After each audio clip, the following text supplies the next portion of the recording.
which is running late. Leonard Knapp, Here. Robert Meir, Here. Sabrina Richardson, Here. Eula Simeon, Here. Jared Rickey, Here via Zoom. Lenore Feeney, Here. and Jason Henn. Here. Have a moment of silence, please.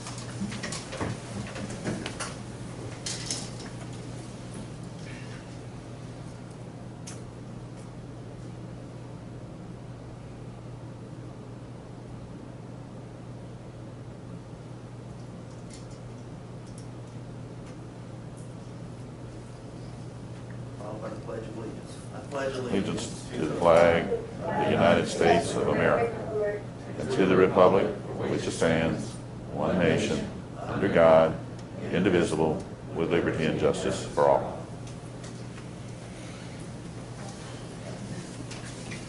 We have several requests to address the commission on items on the agenda, but all of those relate specifically to some presentations and issues that are going to come up. So I'll just defer those discussions until we reach each of those items. But y'all keep me honest on that. If I forget to call you up when we hit an item that you request to speak on, just raise your hand, do something, let me know that I didn't bring it. Why don't we move to the business items on the agenda, but we'll skip over number 1 until Mr. Crawford is here. And we'll skip to number 2, consideration of the December 10, 2020 minutes. Do we have any motions? I would move that they be adopted as written. Any seconds? I'll second. All in favor, say aye. Aye. Any opposed? The ayes have it. Could you please show me the abstaining since I wasn't at the December meeting? Thank you. All right. And the next item on the agenda is a discussion with Dr. Helen Wise regarding testing and upcoming 2021 promotional exam. The floor is yours, Dr. Wise.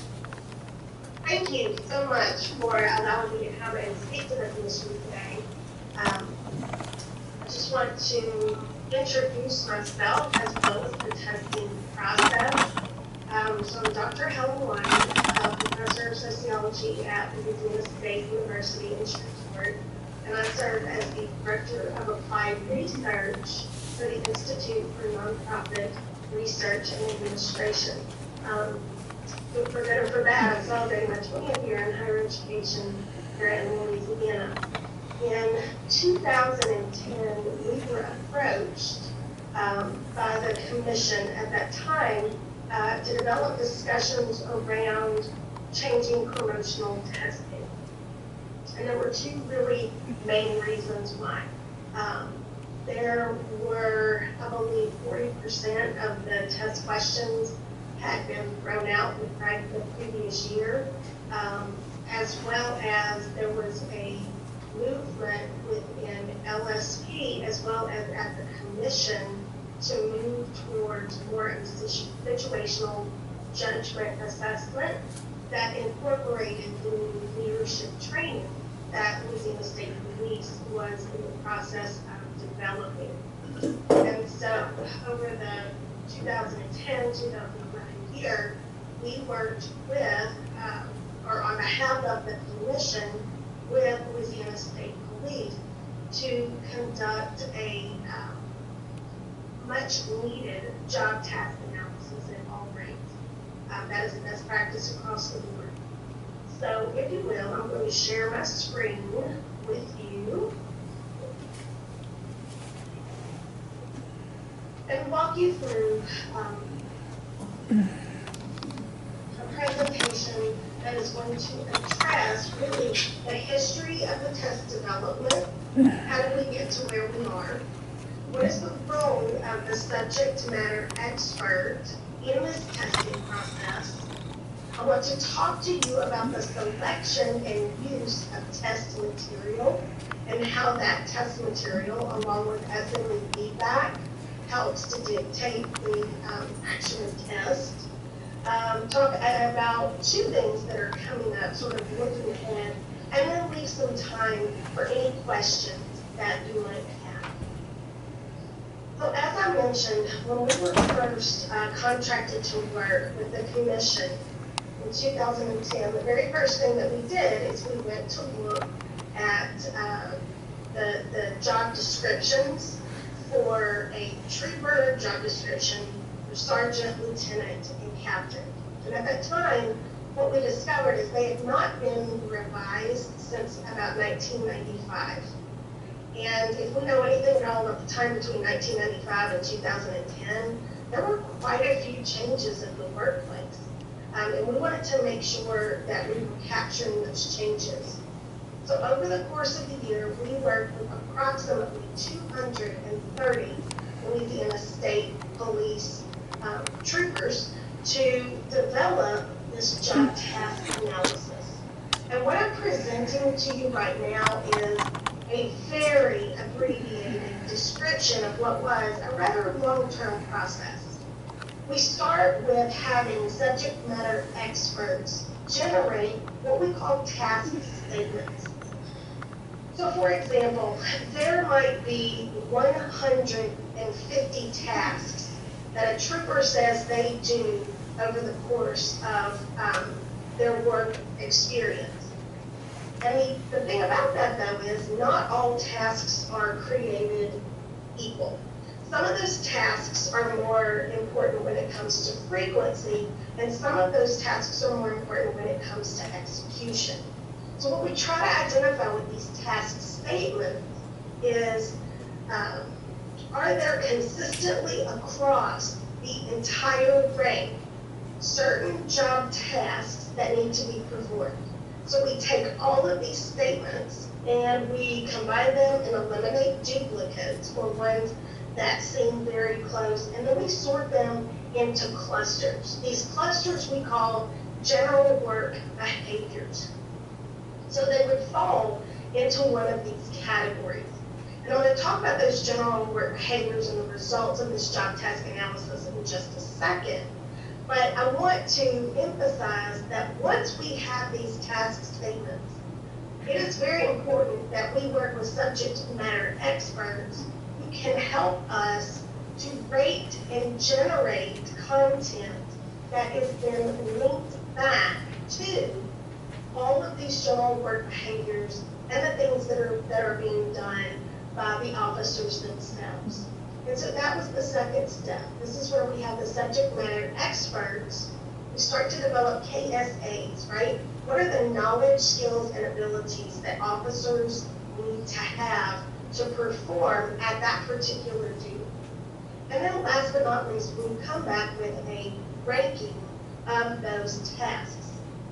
And so those results drove us to define general work behaviors for Louisiana State Police officers as falling into one of these general categories.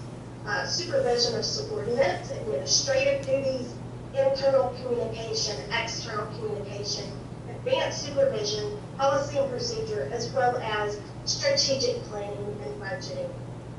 So I want to stop here for just 1 second to emphasize something.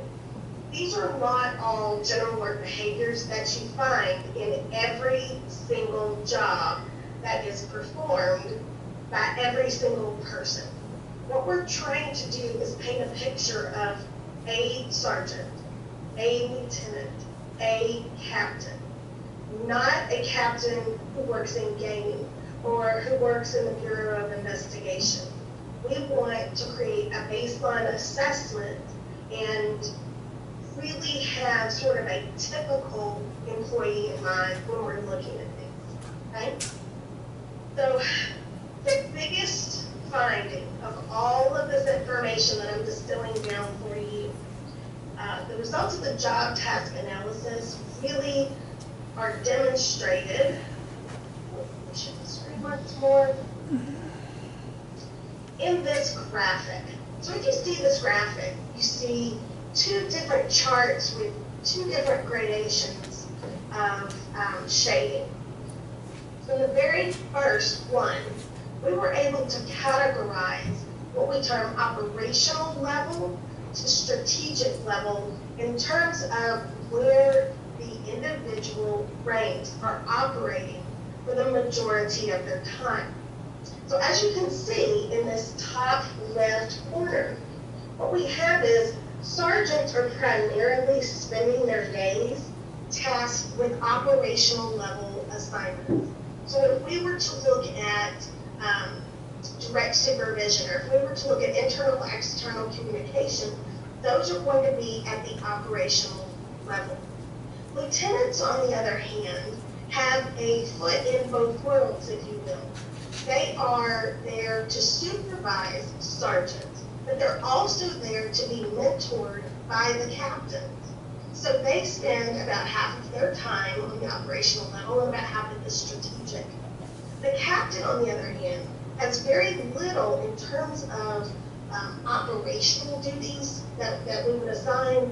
They are spending their time more externally facing and also are tasked with strategic level, or what we think of as strategic planning. Looking ahead, having more of a vision and articulating that within the group. In the bottom right corner, we break it out in this way, and I think it makes a lot more sense when you see it this way. What is it that sergeants do? They spend a lot of their time supervising the individual, right? Whereas captains spend a lot of their time supervising the groups. There were three main goals. When we started this project, again, back in 2010, 2011, and I want to emphasize this for you. There were three main goals, and two of those goals are exactly what you would expect them to be: reliability and validity. Are we measuring what we intend to measure? And a lot of you may be familiar with adverse impact. In particular, starting in the early 2000s, there have been numerous lawsuits brought because the tests themselves are not an accurate representation of the work that is performed. And also it disproportionately impacts females and minorities in terms of testing and promotion. So we wanted to make sure that we were testing on what we intended to test, that we were not testing just for cognitive ability. I think we could all, if I went around the room and said, are you a good test taker? Some of us would raise our hands and say, I don't really have to study, I'm just a naturally good test taker. We don't want promotions based on someone who's a naturally good test taker, right? So the second thing is, are these tests reliable? Anyone can have a good day, but is this consistent with the internal measures within the organization that identify that individual as promotable? And then the third thing that we wanted to do is to make sure that tests differentiate. A test in which everyone scores a 100% is not a good test for promotion.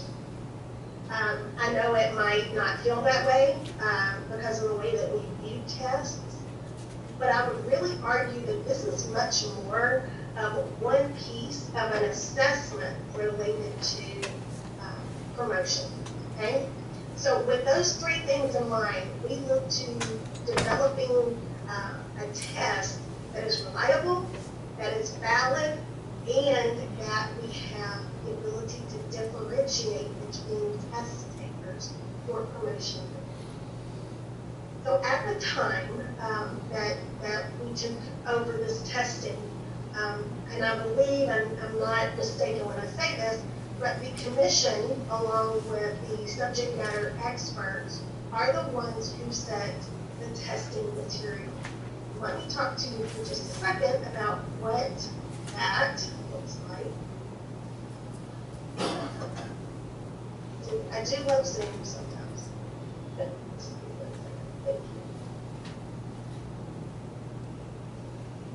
you. So the materials that were identified as being relevant to the job that the individuals would do were the Louisiana District Attorney's Handbook, the Criminal Code, Title 14 and 32, Policy and Procedure Manual, the leadership training, and then the decision was made because it is a best practice to include a situational judgment. This term, you could also see it as an in-basket assessment. In organizations that have lots and lots of manpower and those take a lot of resources to set up. And this was a way for us to replicate an in-basket assessment within the testing cycle. So I will say to you, in 2017, we looked back at where we were and we said, do we really need all of this criminal code? Do we really need all of this policy and procedure? Do we really need all of these? And we began a process of editing some of these documents to better reflect the work that was actually being performed. And I'll give you an example. For policy and procedure, there are hundreds of pages in this policy and procedure manual. And a lot of those policies and procedures are reflected in the leadership training. So when the policy and procedure changes, the leadership training should change as well. We convened a group of subject matter experts at those particular ranks. So we brought in a group of 12 to 15 sergeants, lieutenants, and captains and asked them to walk us through the policies and procedures that were most relevant. And I believe at that time we eliminated over 250 pages of study material just from the policy and procedure handbook. That then impacts, changes the leadership. We also look at, and had these same SMEs look at the criminal code. What was maybe no longer as relevant to be tested on, what needed to be replaced. So that was actually the last time that we went through and reviewed those materials. But I want to give you just a brief overview of what the results tell us about the test and tell us about the test over time. Because we want to make, again, validity and reliability are the two most important, most critical things when we look at this. At the beginning, we had a written component, and individuals who scored highest on the written component and who scored highest on the leadership component were the ones most likely to be promoted. And we found that to be very telling. So in terms of were we differentiating between, yes, those were the areas that LSP was most interested in assessing on, and those happened to be the areas independently of knowing that, because they wouldn't necessarily have known what those scores were. We were able to correlate that with their scores on the written test as well as on the leadership. We also saw that scores are pretty consistent from year to year. Now, there's always going to be an outlier. So what we did tend to see is once a person had tested and when they come in to retest, their score generally went up, but not by a significant amount. So what we weren't seeing is we weren't seeing someone score a 50 one year and a 98 the next year. We saw people scoring like a 76 and it went up to maybe an 80, but not a statistically significant difference. The other thing that was important is we saw that the median scores, which the median is going to be your most stable indicator, the median score rises with rank, and we expect that because we embed certain test questions across, and I'll come to that in just a second. So the median scores for sergeant were lower than the median scores for lieutenant, were lower than the median scores for captain. The other thing that we see, which tells us that the test is doing what we want it to do, is the range of scores. So what we would expect is at the sergeant level, we have a much broader range of scores because you have really, really high performers and lower performers. But as you move up in rank, the range of scores is going to become more narrow because you're selecting out within that group.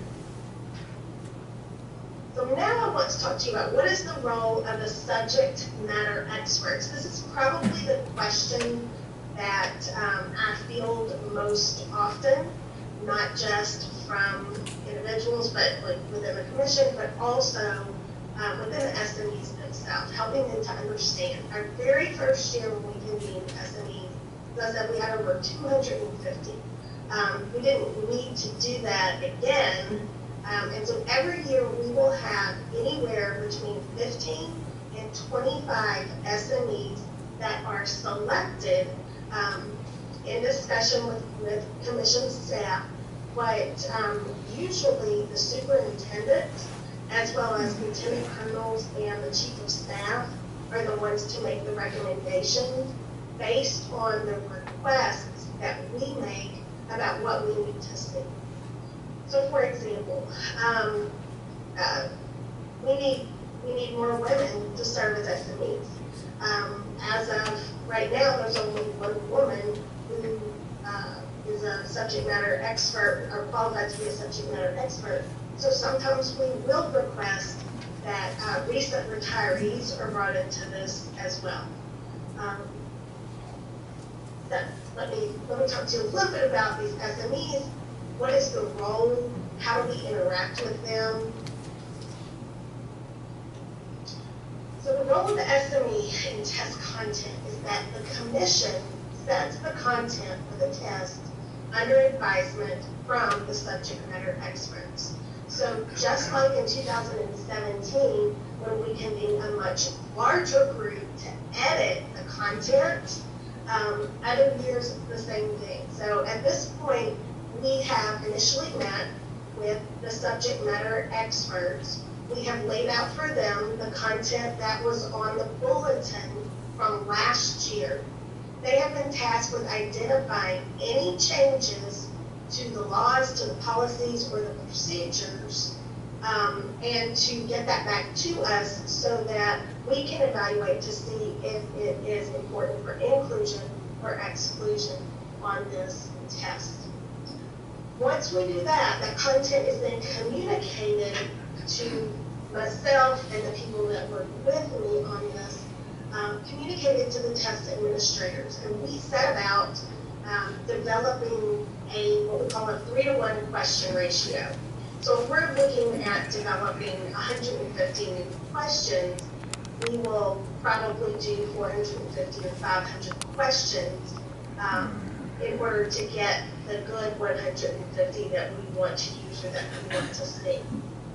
Once we've done that, once the questions have been developed, they are sent out to a select. Now, when I say 23 SMEs, there's certain people who work on certain areas, and then there's the global SMEs. So not all test questions are being sent to 23 people every single time. But the questions are sent to the LSP SME who comment, edit, and assign rank to each question. And we don't just send it to one person. At a minimum, we need 3 individuals to comment, to edit, and to rank each individual question that is developed. Once those questions are added to the test bank, we go through and pull 20% of test questions for each year that serve as our core set of questions. And I want you to understand, why do we have this core set of questions? So 20% of the test is on every single test. Morning test, afternoon test, sergeant, lieutenant, makeup, does not matter. Because that's going to be our reliability and validity check. It is crucial to us to ensure that the tests are comparable, that AM and PM are comparable, that a makeup test is comparable, that the sergeant test is not harder than the lieutenant test, and the lieutenant test is not harder when we're discriminating than the captain test. And then last but not least, there is a very small group of subject matter experts that review the final test and make any recommendation on content. The reason that we do this is so that they can see it in a global perspective. So they can look at the entire thing and say, okay, this is where we want to go, this is what we would be testing on. It's not uncommon at this stage for an SME to say, you know, question 12 and question 16 are really similar. And of the two, this question is, it's a higher order thinking question, or it's a better question, it better represents what we're trying to do. So what I want to do now is share with you the exact process that we go through with the SME when it comes to generating content for the test. So, as you may or may not know, Revised Statute 32415 was identified last year as being a testable revised statute for criminal code. So we would take that statute and have all the text related to it. So as you can see, there it's operating a vehicle while your license is suspended. There's an A part, a B part, and part that's 1 and 2. Out of this one thing, we might generate 4 or 5 questions just around that one statute. So here is an example of a question. Stanley had his license suspended in October 2015. He was caught driving in September of 2016, driving without a license again. When could Stanley now apply for a new license? Well, based on B1 of that statute, he would be able to apply in September of 2017. So C is the correct document based on this reading. This is what gets sent to the SME, and we provide them with the section, the subheading, and then ask them to rate the level of difficulty as well as a comment. And so, for example, on this particular question, it's ranked as a level 1 difficulty, meaning at any rank this can be applied, but specifically this only applies for sergeant and lieutenant. When we see it ranked as a 1. If it's ranked as a 2, that means lieutenant only. But the comment was that DPS personnel are not responsible for imposing those penalties. Well, if we look at this, it wasn't the imposing a penalty, it was if you were a trooper and you stopped someone and you found out that this, would you know when they were able to go back and do this. An example of a question that was not used on this test, it's a terrible question, but you know, you have to have some terrible questions to throw out. Again, we have offenses against a person related to homicide, and this is Title 14, Section 29. How many grades of criminal homicide are listed in a Louisiana Revised Statute 1429 homicide? 3752. The answer is 5. Well, everybody said this was a pretty basic, right? We had 3 people rate this as 1 with average difficulty, but we threw this test out based on the comments of the subject matter experts, right? These do not seem as relevant as other charges that were more commonly used. These are only examples. We have 1,000 questions that are in this test, but I want you to understand every single question undergoes the exact same assessment. Okay? So, looking ahead, what does testing for 2021 look like? Every year we try to work around National Police Week, and this year National Police Week is going to be May 9th through the 15th. So we have proposed testing for May 19th at 10 a.m. and 2 p.m. in Baton Rouge, Shreveport, and Alexandria. The makeup test will be scheduled for Monday, May 24th at 9 p.m. And looking ahead, there's 3 things that I do want to circle back to and talk about. And the first is biannual testing. Biannual testing is something that we're in the process of preparing for November. We have worked out, I think, almost every key related to testing on the computer except for COVID. And you know, being in a congregate setting would be the only obstacle to be able to handle this biannual testing. The other thing is, in 2018, the decision was made between LSP and the commission to actually take the written component off the test. And in all fairness and in all honesty, the reason was that LSP had every intention of providing additional training to the troopers around what was going to be looked for. The argument was made, if they're not providing any kind of remediation, or they're not emphasizing this in training, then we shouldn't be testing on it. And so at that time, we moved away from the written component to the objective situational judgment test questions. What's happening right now is that the leadership training hasn't been updated in a few years, and there's a team at LSP that is in the process of updating their leadership training. Any kind of change like that would automatically trigger a retest because of the amount of new material that we would be testing on.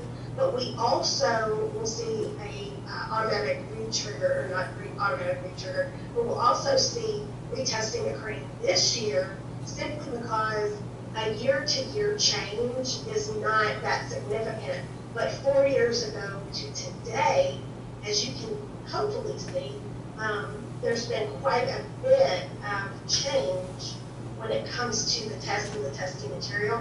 If we refresh it every single time, by this point, it's time for a new retest. So I leave the floor open to questions, concerns, anything that I can answer for you. Dr. Weiss, Commissioner Muir, if I could ask a question. This is in regard to, you said, qualified subject matter experts. I think that means captain or above, but there's a lot of mystery associated with what it takes to become or be a subject matter expert. If that is the case, I recommend that the subject matter expert is just one rank above and not a captain who may or may not remember what he did 5 or 10 years ago when he was a sergeant. Your recommendation would be the inclusion of lieutenant. Well, no, a subject matter expert for a sergeant would be a lieutenant. A subject matter expert for a captain would be a major, and a captain for a lieutenant, yes. Right, so I'm saying, would like to see lieutenants included in that pool of subject matter experts. That is something that can be communicated through the commission to LSP, but I do not set that ranking. Okay, so as it stands now, the department chooses who the subject matter experts are. As provided Yes, to the commission. based in consultation, yes.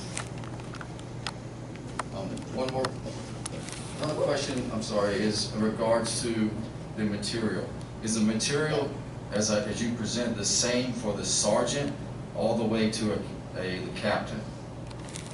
So you presented 4 different things. Are they all, is it just those 4 things that are required for a sergeant through captain's testing?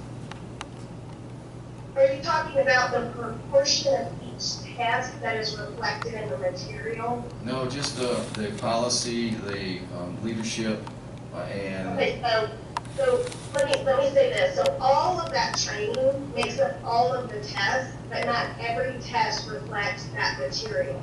So I think it might be helpful if I explain the proportion of each test that comes from this. So at the sergeant level, it is 20% criminal code, 20% situational judgment, 20% policy and procedure, and 20% DA and leadership, right? It's equally divided, both at the sergeant and at the lieutenant level. At the captain level, there is no criminal code. As you can see, if I go back to the slide that looks at strategic and strategic versus operational functioning and group supervision versus individual supervision, criminal code does not appear on captain. However, the leadership training as well as the situational judgment is emphasized more. So those are each worth 30%, whereas the DA handbook and policy and procedure are only 20%. So there's no additional material for this lieutenant and the captain. It's just different proportions of the same material. Or correct. Well, okay. except for the leadership training. So within the leadership training, there's 4 different manuals, 4 different levels. I don't have those off the top of my head, but there's one everyone gets. That's going to go, everyone gets tested on that, basic one. but then there's leadership material just for sergeant, just for lieutenant, and just for captain. Okay, thank you, Dr. Weiss, and thank you for coming and explaining some of the mystery associated with the testing with a lot of employees, so thank you for your time and explanation. Absolutely, and I would like to say, I hope that we've gotten better at communicating this. The problem is, I can't communicate to the rank and file. I can communicate to the commission and to the LSP.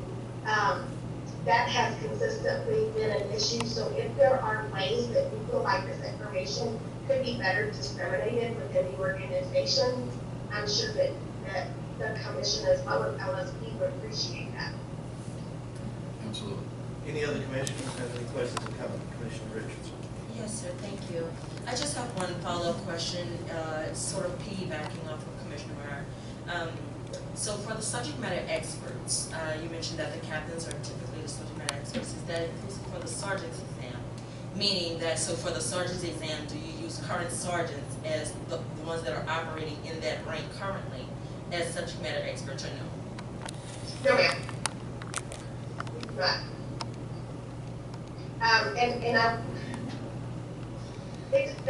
That's a tricky thing, because I've also been in a situation where, let's say someone was a subject matter expert and then lost their rank and had to retest, which would mean that that's not really fair to anyone.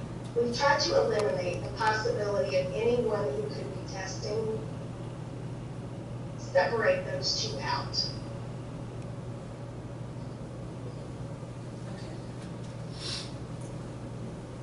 Any other commissioners? Mr. O'Quinn, you had requested an opportunity. My question has been answered, thank you. And Chief of Staff Kane? I'll be brief, Mr. Chairman. I just want to take a minute and thank Mr. Hanneman and Dr. Wise for these efforts. It's a tremendous responsibility and a tremendous amount of work to put this test together. I had the opportunity prior to my current appointment to serve as an SME. And we know that not everybody is going to be happy with the outcome of the test and the grades, but we work hard to come up with a fair and equitable test and gauge our employees for promotional opportunities. I really just want to thank Mr. Hanneman and Dr. Wise for their efforts in this. Thank you. I guess one of the questions I might have is issues of sensibilities to racial sensibilities, ethnic sensibilities, gender sensibilities. Where is that tested? As far as the SMEs, we work hard to pick a diverse group of SMEs that can contribute their professional and life experiences into the development of the material from our perspective. So we're intentional about picking a diverse group of SMEs. And as such, Dr. Wise mentioned that we only have one female commander right now, so we've reached out to retired female commanders to contribute to the process. I guess my question is not directed, and maybe you're answering the question and maybe I'm just not understanding the answer, or maybe you're not understanding the question.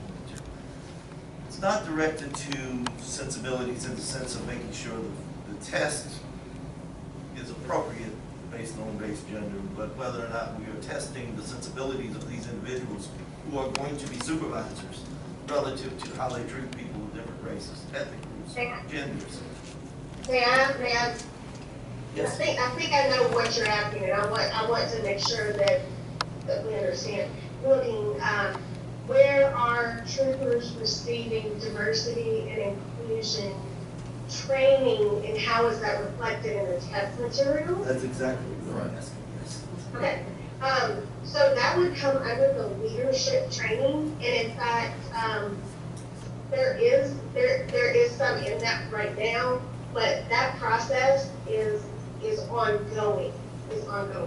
Now, on balance, I think that, and I hate to say, if you look at a lot of the questions, they are related to how would you deal with this particular situation. And we do include issues of racial diversity, gender diversity, as well as, LGBTQ concerns within the testing material. I think it's goes through the leadership program as well as policies, our code of conduct policy. Part of that. Thank you. Anybody else? Yes, the Commissioner. One question I had is deal with the feedback that we as commissioners get. We get the results of what happens. And so far as the number of persons tested and the number of persons that passed the exam and the average score and that type of thing. But I don't think we get the background information, I haven't, maybe I'm not aware of it, about the reliability of the test and how you test that. And what was else that we discussed? You had three things, I think, that you talked about. The reliability, the validity, as well as we want to make sure that it is differentiating between the individuals. Yeah, and we do run that, and I think Mr. Hanneman could probably share that with you. It's the statistics. We look within group, we look between group, and we look over time to make those assertions or make those assertions. But yes, those are often done, and I'm sure commission members want that's something that is already being produced and can be included. Thank you. Anybody else? Well, thank you, Dr. Weiss. Yeah, and I would just wanted to thank you, Dr. Weiss, for being here, and also acknowledge the Lieutenant Colonel Kane's participation and acknowledgement of the important process of a partnership in producing the best exam for Louisiana State Police.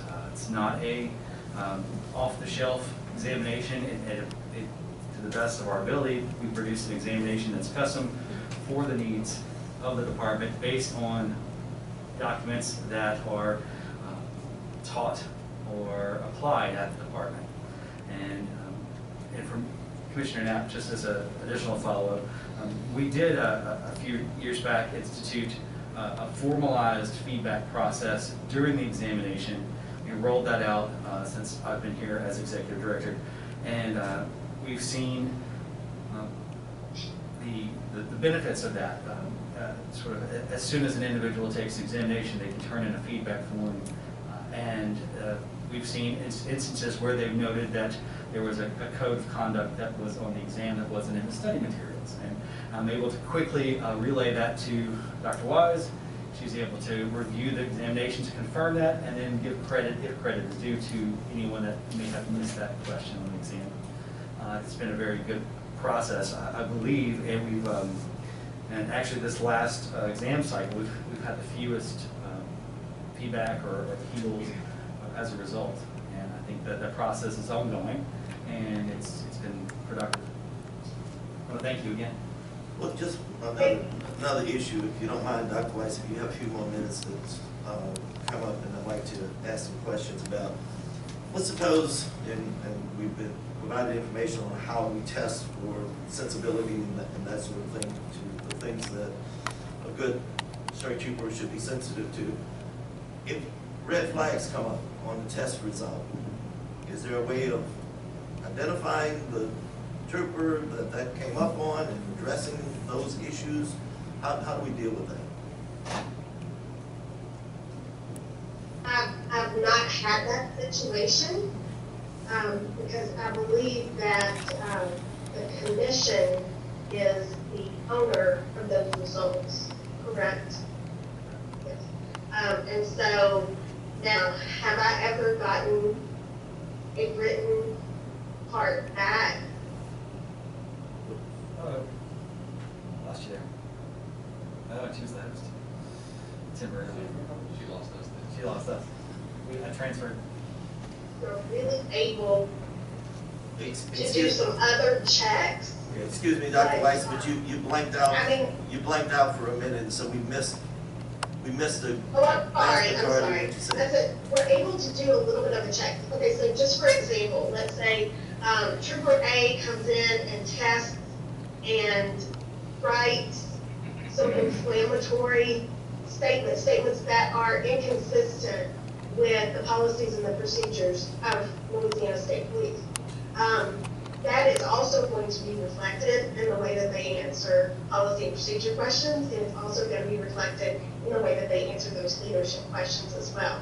And so, in general, when I have seen, I've never seen anything that caused me such grave concern that I would feel the need to, put that forward. But all that information is going to go back to the commission. I will just note, Mr. Chairman, is that since we are no longer doing a written assessment, that would not necessarily materialize as easily because we're just using a multiple choice assessment at this point. But we can certainly work with Dr. Wise on the material that she has as a result of the examination process, if there's any additional information that you as commissioners would like to see. Well, in addition to additional information, I just think it's an issue that as an agency we need to be concerned about, that not only promote the people who do well on the test, but to look at the test and the test results to determine whether we have problems within our ranks that might be disclosed by those. And my appreciation is, particularly now that we don't have a written component, that may be a little more difficult, but it still warrants the task. I will say this, if the commission moves forward with including that as a proportion of the test, that needs to then be reflected in the training that the troopers, right, that the troopers are receiving. But, and I believe, if I'm not mistaken, and correct me if I'm wrong, but I believe that that is what is the intention with this revision of leadership training. I think Commissioner Knapp had a question. I guess this is a difficult one to do. If all of our persons that review, the SMEs review, and we want to encourage more women to get involved in the state police organization as a policy, just in general, and we want it to have a certain level. But it seems like in the testing, we've got to make it get those women involved as a part of the testing procedure. I hear a little bit, but I don't know how. I don't know how to expand that when you don't have a base. It is I see as a problem. And do you have any thoughts on that? I think Major Kane might be better, excuse me, might be a little bit better situated to talk about those recruitment efforts, because you're seeding something for a different season at this point, and that is really the nature of the employment within this type of agency. You can also look around, and it is not just Louisiana that doesn't have as many women in law enforcement, right? It's a reflection of some self-selection. What I can tell you is that there has been no adverse impact on the promotion of women as a result of testing. So they're not testing into those positions or being promoted into those positions. There just are fewer women, and I think that speaks more to the recruitment issues. If you've just been drafted,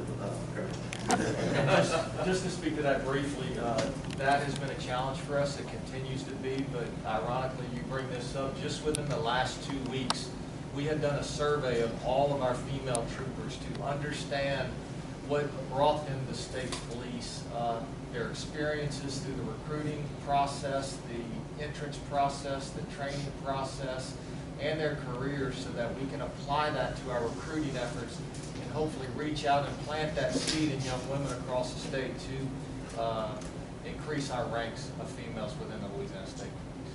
And I would hope that's, those same efforts are being used in the other groups that are underrepresented. Absolutely. State police. We Yes, also they have- are. We do, we do. I know, but I'd like a statement on that. Yes, sir. In order recruiting is a tremendous effort for us. We have reached out and tried to be strategic of how we can reach minorities. And what we do is we have a tremendous recruiting effort at the HBCUs. We have reached out to athletic departments at universities, military. We send troopers to Fort Hood, which is a large recruiting population for us. I think it's an exit point for military personnel. One of our challenges, and the Colonel and I are going to continue to talk about this, when it comes to recruiting is when we don't have a class, it is hard to recruit people. When you go to these recruiting fairs and you can't promise them a job, they're going to Texas DPS, they're going to a sheriff's office, they're going to a city agency. So we're going to work very hard with the legislature to try to institute a battle rhythm for hiring and training cadets. And we understand that size may vary, but we have to have an opportunity to offer somebody a job. You know, it wasn't too long ago we went 5 years without a cadet class. That is a tremendous challenge for our agency. We had to cancel Class 100 this year, which is one of our most historic classes we're excited about, and due to budget constraints, we had to cancel that. So that's a big component of recruiting, is able to offer a job, and we're working through it. And I was aware of those efforts, but I thought in a forum like this would be a good idea to get you to state what y'all have been doing. Yes, sir. I mean, thank you. Comment for the Lieutenant Colonel. Lieutenant Colonel Kane, in regards to your SMEs, and I truly understand firsthand the scarcity of women in leadership at that rank. I know oftentimes, sometimes, you know, when we are in those situations, do you all, or is it a practice to maybe reach out to some of the neighboring agencies for women of that rank? And as Dr. Wise stated, correct me if I'm wrong, ma'am, you were selecting, which all SMEs don't get the same questions. So even if it is say a captain or commander from another agency, the questions that she would be vetting would be something that's across the board. You know, it's not just specific for state police or her agency, but more of the state law. Those are the questions that she could vet for you all, and that may assist with that issue. That's certainly something we could talk about. I would refer to Dr. Wise. She makes, you know. We haven't run into a situation where there is a scarcity of women, but not a dearth. And so I feel very fortunate in you know, the kindness of women to, especially for more recent retirees. I mean, almost across the board, these women are the top workers, right? And so they have been more than willing to come back and help with that.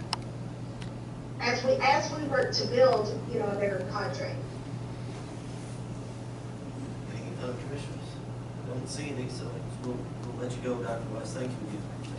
Thank you so much. And as always, if you have a question or something that occurs to you after, you send that to Jason, we'll send it to you. If you switch me back to host, Yes, hold on. thank you.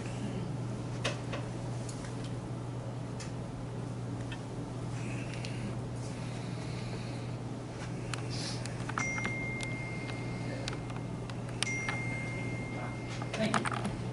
You are now the host. Okay, thank you. Thank you, Dr. Wise. Having concluded business item number 3, we'll go back to business item number 1, which we skipped over. And this election of officers, SPC Rule 2.1B. Do we have any nominations? Commissioner Bell. I would move that we re-elect Simeon for chairman, he so desires, as of the board, for the commission.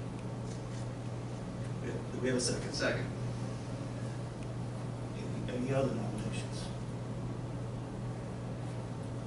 Hearing none, I guess we still need to vote on the nomination. I guess a up or down vote. All in favor? Aye. Any opposed? I'll let the Vice Chairman announce the results. The results were unanimous for the selection of chairman for the calendar year 2021. Julius Simeon continues chairman for this year. Congratulations, Mr. Chairman. Condolences. All right. We also need to elect a vice chairman. Do we have any nominations? Commissioner Knapp. I would move that we elect Brian Crawford as vice chairman of the commission. I would second. We have a motion and a second. Any other nominations? Okay, all in favor? Aye. Any opposed? Once again, the ayes unanimously have it. Commissioner Crawford is re-elected as vice chairman of the commission. And with much gratitude from the chairman who relies on him tremendously for his expertise. Thank you. All righty, we will now move to item number 4, consideration of the request from the Office of State Police to extend the temporary duty assignment beyond 180 days for Jacob Fado in accordance with SPC Rule 8.10E. And we have a representative from the agency to speak on that issue. Lieutenant Colonel. Yes, sir. Trooper Battle was assigned to the Executive Protection Section of State Police. He is not eligible for a detailed sergeant rank because he hasn't reached 5 years yet. But we would like him to continue to serve in that section, so we are requesting an extension to his TDY assignment. And assume the persons that he is assigned to protect the police for his service. Yes, and it's a very unique job, and we take great effort to get the right person as we insert a trooper into the public and private life of our protectees. Do we have any motion? Just a question before I make my motion. How long a period of time should we make the extension? I think this trooper is eligible at November of this year for 5 years. And it's rare occasion that we come to you with these. Most of our folks do have that 5-year experience. I do know we have another one coming that we are moving in that is a younger trooper. And we usually do that due to a unique skill set they may have or the fit that they are to the section.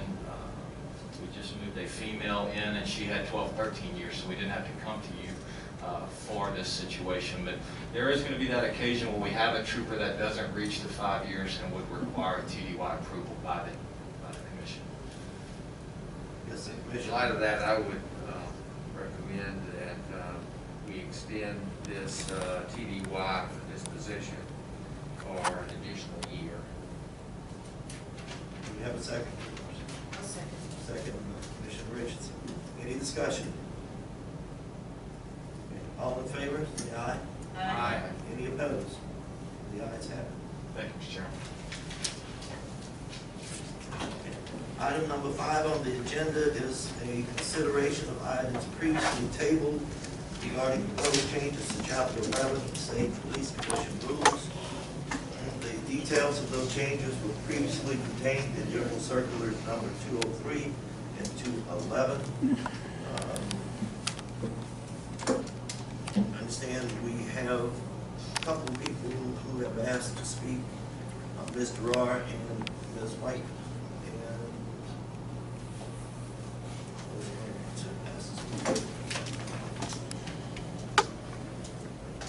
I think what we need to do is probably take each one of these separately.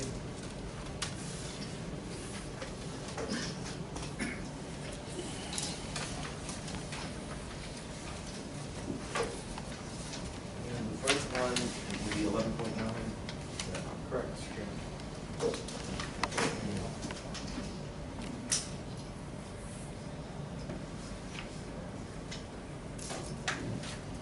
And at this point, for Commission's consideration, I do believe there's some need for some additional discussion, some additional edits that may need to be done. There's been some additional research done by executive director relative to how the Civil Service Commission handles the issue in 11.9C.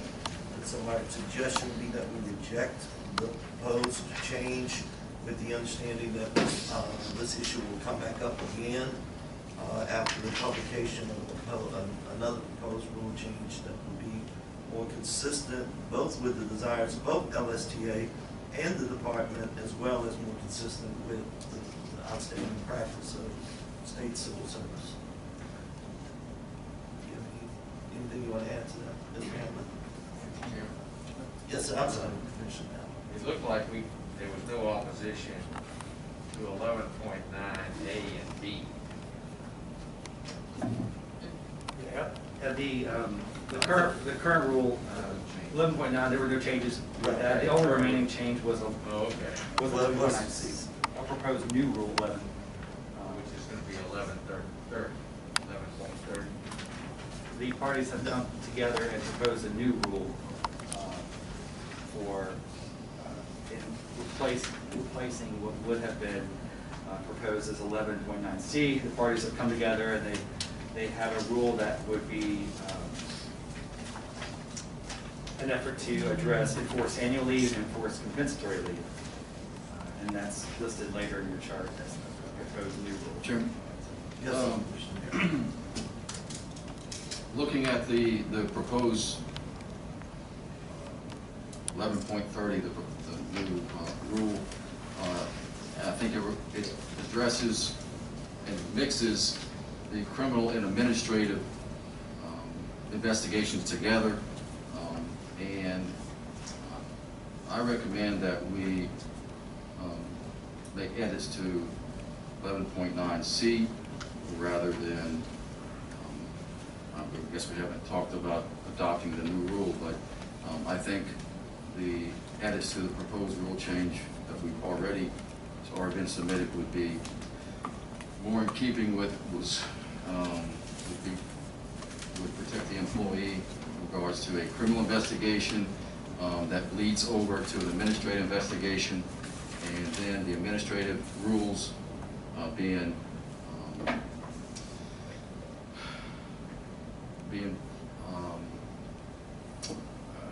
found where they have there's some policy issues, and then they lose all the leave associated with the criminal investigation. I think that's a problem for the employee, and I think the previous rule change, 11.9.C, is more in keeping with that, with some edits.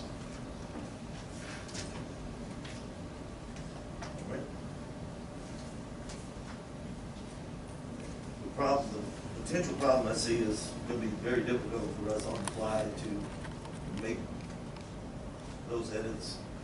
But your concern, and please correct me if I'm wrong, I'm trying to make sure I understand you. Your concern is that because criminal and administrative are put together, that a employee may lose the leave, that may not be able to have the leave reinstated that was taken during the criminal investigation simply because there's an administrative finding. A violation of policy, yes, correct, yes.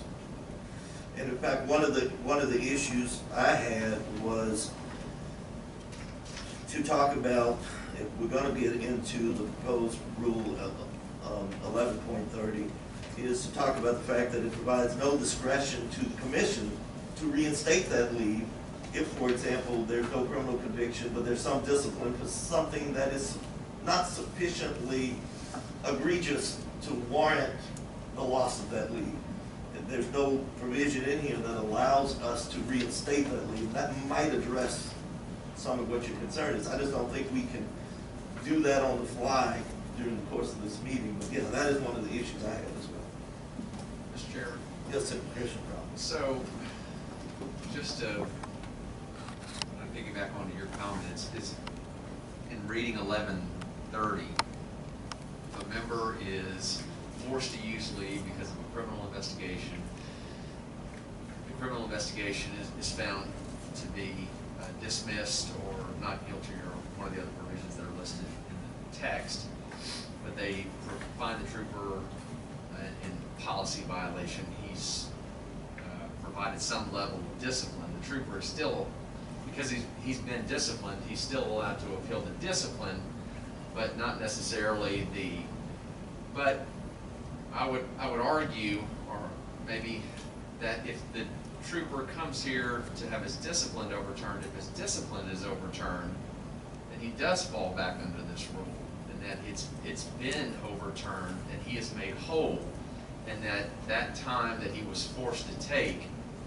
where he was cleared criminally, he was charged administratively, he appealed, it came to this body, we overturned it, he does fall under this rule, or I want to make sure this rule does say that, he is made whole and that leave shall be reinstated.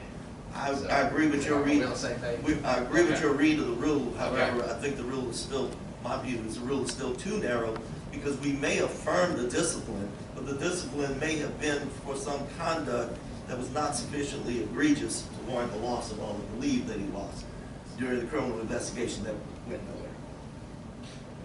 nowhere. That's where my concern is. I mean, I believe when I read this prior, it said if another disciplinary matter was to surface unrelated to the criminal charge, during the course of the investigation, something comes up that's separate and apart, that would be dealt with on a separate issue and not fall into the criminal and the administrative part of that particular charge. He would have to be brought up on a different charge, and that would be something that would be separate, subject to this commission's appeal process. That could also end up in front of the commission.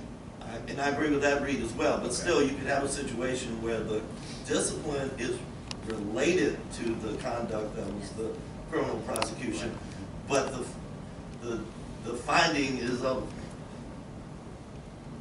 all those related conduct is not sufficiently egregious to warrant the loss of leave. And there's no discretion for us in that situation to reinstate his leave. Okay, so let me try and summarize my thoughts. So if a person is charged criminally and there's a parallel administrative investigation, criminal charges are dismissed, the administrative charges go forward, and say it's a lesser charge, but it did spin off of the original charge, and the trooper loses, let's just say he loses 90 days, which is more than the discipline would have been. It may be even more than the discipline that's applied by the appointing authority, and he gives him 5 days off, but he's lost 30 days, so he still has some level of administrative policy violation for the original criminal charge, but between what he's being disciplined for, his loss of time is more.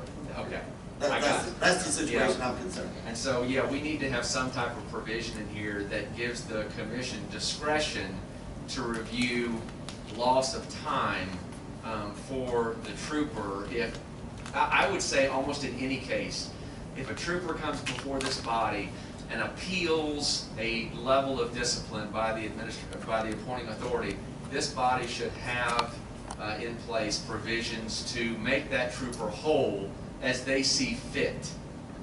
And that includes the awarding of any time that was forced leave on that trooper.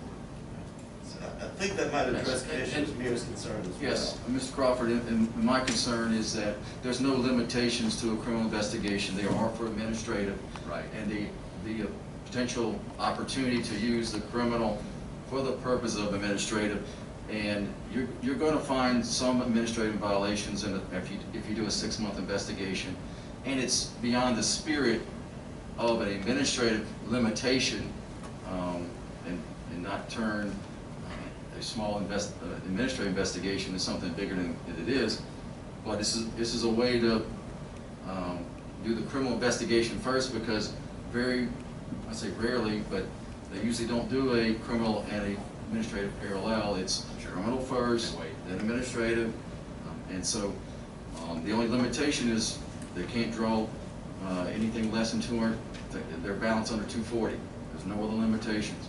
So again, my concern is that they're going to potentially find a policy violation, and if they only give the employee, for example, 8 hours after they've taken 6 months, then they look like a disgruntled employee trying to get back an 8-hour suspension, so to speak, but in reality they're trying to get back that 6 months.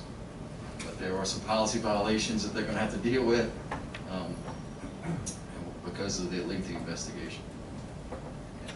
And I think we're saying the same thing. I think, and I'm in Yeah. agreement. I think this body has to have the discretion to be able to have all of those, when somebody appears, if the trooper does appeal. Yes, sir. That we not only review the discipline, but we also review any forced time leave, and that we have the authority to reinstate that as well. And I To certainly, whatever level we agree to. sorry, Commissioner. No, go ahead. Didn't mean to interrupt. No. I certainly appreciate the effort y'all put into proposing this rule and that y'all got together and came up with something, but y'all see where our concerns are. So I would suggest y'all get back together to address that concern of us not, and include some discretionary ability for the commission, even if there's discipline, to reinstate the leave.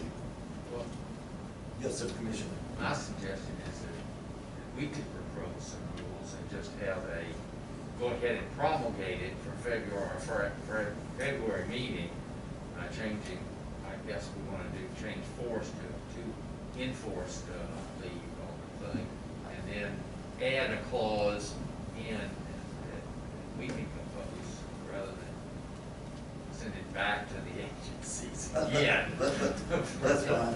Third or so Yeah, time. I agree. Maybe Jason he's listened, and him and the attorney can craft some language built onto what has been mutually agreed upon in this language, and then we can let you see what we have, and then we can come back.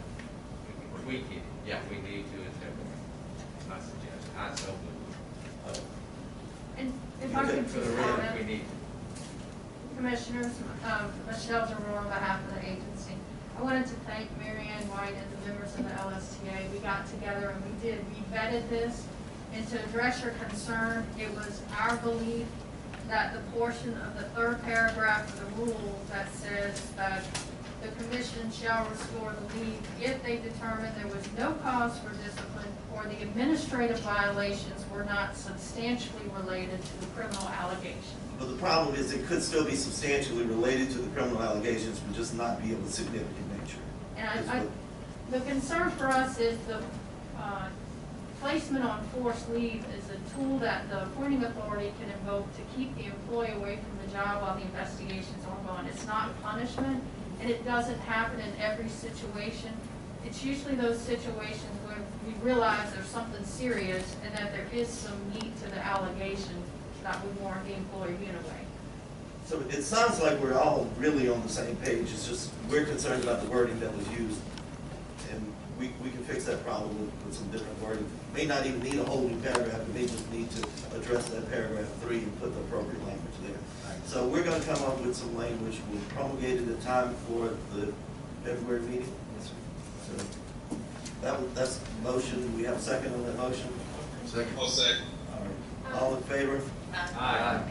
So for right now, we're not passing C that was previously promulgated with the direction that we promulgate a new proposed rule in the spirit of what we've all talked about relative to Rule 11.3, but that takes into consideration some language that expands our discretion a little bit on that issue.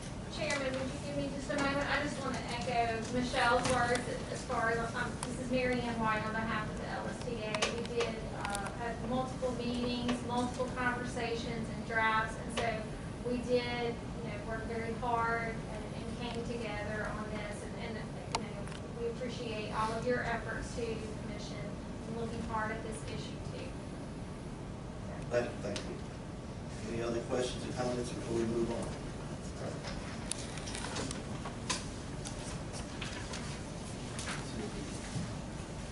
Mr. Chairman, do we reject MC or we didn't? I think we rejected it, and we're going to promulgate another one. That's my interpretation. That's right. All right. You want it to formally reject it? It was tabled and it was brought back.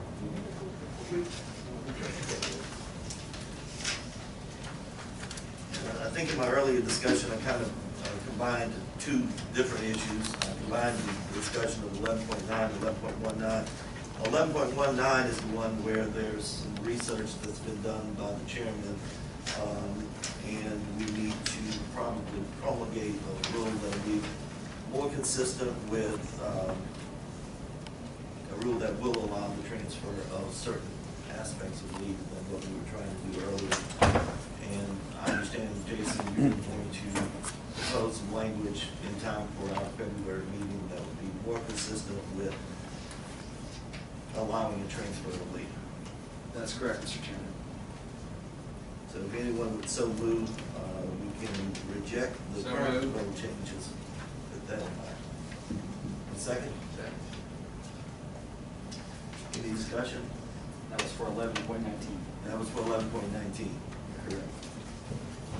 Which I kind of mixed together earlier. All right. All in favor? Aye. Any opposed? On 11.29, it appears that there is complete agreement with the rule as we propose the changes with the exception of 11.29E3. And would entertain a motion to approve all of the changes to 11.29 as promulgated except for subparagraph E3. We have a motion? Motion. We have a motion and a second. Any discussion? All in favor? Aye. Any opposed? The ayes have it. Relative to paragraph E3, we're going to revisit paragraph E3 with some proposed language that I understand Executive Director Hanneman is going to get out to us in time to promulgate prior to the February meeting. That is my intention, yes, sir.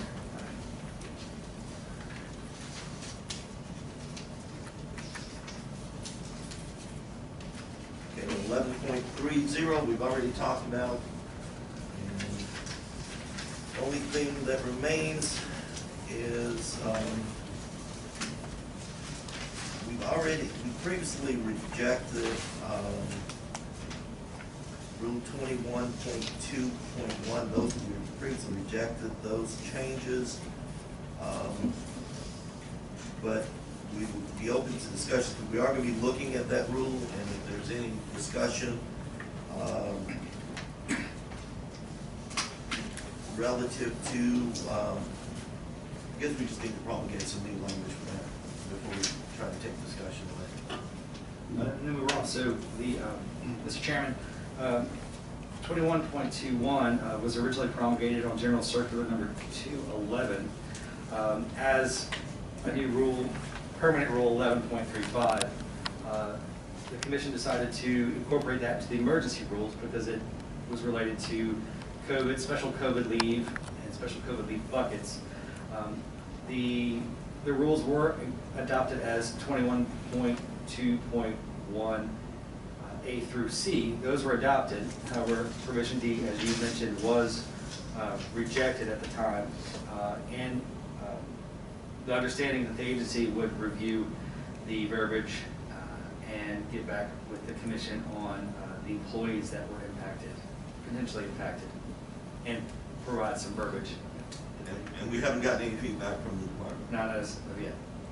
So we need the department's feedback so that we can address this rule at our next meeting. Yes, sir. See the department looking up, so we got their attention. All right, so this will come back up at the next meeting with or without comment. Correct. All right. So can we have a motion that this will be brought back up at the next meeting? Second? Second. All in favor? Aye. Any opposed? The ayes have it. Okay, so.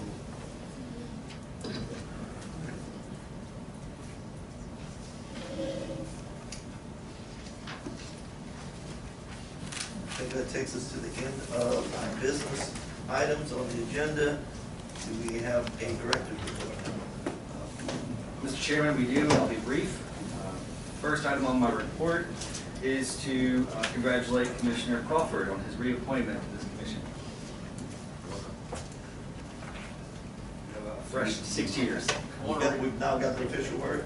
We have the official word. I'd like a recount. Right, it's been sent already to the Secretary of State, so it's official. The second item on my report is to advise that that on Monday, Chairman Simeon and I met with the Commissioner Administration regarding the fiscal year 21-22 budget for our agency. The Commissioner acknowledged our concerns and is aware that any proposed cut to our already lean budget would be detrimental to our ability to fulfill our mission. Additionally, the budget increase that we requested for additional funds to support investigative and audit functions was reviewed and is being considered as the Office of Planning and Budget prepare the executive budget for the upcoming legislative session. Any questions regarding that item? Yes, sir. What is the status? The budget has not been approved yet for 2021. Correct. Right now, we're in the preliminary budget phase where the Commissioner of Administration and the Office of Planning and Budget are proposing what they believe would be their recommendation for the executive budget. As of now, we're slated to sustain a 6% cut, but we went on Monday to appeal that clearly, and also to request the funds that we put in our budget request for the investigative audit function. But the Commissioner, obviously facing the budget realities for fiscal year 21-22, is charged with looking at all requests and preparing that budget recommendation, which they submit to the legislature. That's where we are on that. I guess I would say, obviously, there's nothing written in stone, but there was some sympathy in light of the size of our agency, the size of our budget. When you have a lot more fluff room in certain areas, that an agency can sustain a budget cut of that nature without affecting things like payroll and staffing. So there was some sympathy expressed for our particular position in light of the size of our budget. But obviously, there's nothing cut in stone yet on our action. It's all tentative at this point. Mr. Hammond, I would ask that you, when it comes to budgeting issues, engage the department and ask for maybe a representative to discuss or be able to answer questions in regards to a budget cut to the commission and how it would affect the department in regards to the activities that the commission provides the department. So I don't think you should necessarily go in there alone when the impact to the commission affects the state police. Thank you, Mr. Commissioner Meir. I definitely agree that if the budget cut as tentatively proposed is sort of codified in the executive budget sent to the legislature, I will certainly be inviting everyone to come down to the little table at the front of the room to fight for the funds that we need to do our job. Fair enough, thank you. Is that the end of your report? Just as always, we have included the commission expenditures. They're on behind tab number 6 in your binders. If there are no further questions, it's just a reminder that our meeting is scheduled for February 11th at 10 a.m. Also, I'm not sure if this came up at the last meeting or not, but Commissioner Meir was reelected and is beginning his second term, and I want to congratulate him on being reelected as the employee representative on the commission. Thank you, Chairman. Quick question, Mr. Chair. Yes, sir. In Commissioner Meir's case, if he finishes serving the remainder of a commissioner's term, is he eligible for 2 full terms after that, or does that count for 1? I serve on other boards, and usually if you're serving out the remaining term, then the provisions of how many terms you can serve only becomes effective when you've served a full term. So I'm just trying to keep Commissioner Mears here as long as possible. So. Well, not a lawyer to come in and answer. They can make age out, I'm not sure. Yeah, you can get a tap out. Just curious. But I believe the provisions are spelled out in the article regarding the time to serve, and I believe you would have, need to serve 2 full terms. Right. So partial term wouldn't necessarily count against your ability to serve 2 full terms. Thank you for your concern. Yeah, sure. Misery likes company. Do you have an anticipated time for the February meeting when you have some hearings scheduled? We do not. Commissioner Knapp, the only items on our, the 3 items on our docket as of the moment, the 3 appeals have been stayed. There's not a current employee appeal scheduled anytime soon unless the stay ends on one of those cases. Thank you. Yeah, we would not have that by the February meeting. Okay. And there, Any other commissioners have any questions or comments? Seeing none, I think that takes us to the end of our business, and we'll entertain a motion to adjourn. no one submitted a request to speak on matters other than not on the agenda. That's why I knew we were at the end. Nobody submitted a request. I should have announced that. There were no requests to speak on items not on the agenda. So that takes us to the end of our agenda, and I'll entertain a motion to adjourn. Motion. Second. All in favor, say aye. Aye. Any opposed? The ayes have it. Thank you. We are adjourned.